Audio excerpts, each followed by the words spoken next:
2 in bracket -7/5 याचं उत्तर नक्की कसं काढायचं ते पाहूया. 2 नंबरच्या मध्ये मायनस असल्यामुळे बऱ्याचदा स्टुडंट्सचा गोंधळ होतो आणि ते मायनस करतात, पण ते चुकीचं आहे. यामध्ये मायनस होऊ शकत नाही कारण हा ब्रॅकेट आहे, या ब्रॅकेटच्या बाहेर नंबर आहे. तर ब्रॅकेटच्या बाहेरचा नंबर आणि ब्रॅकेट याच्यामध्ये मल्टिप्लायचं साईन असतं. त्यामुळे 2 आणि ब्रॅकेटमधला जो नंबर आहे -7/5 याच्यामध्ये मायनस न करता आपल्याला मल्टिप्लाय करायचं आहे.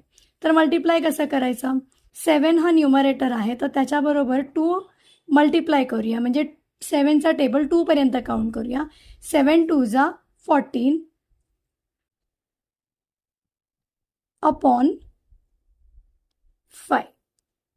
आणि या पूर्ण क्वेश्चनमध्ये एकच मायनस असल्यामुळे तो आन्सरला आपण तसाच देऊन टाकूया. आन्सर येईल -14/5.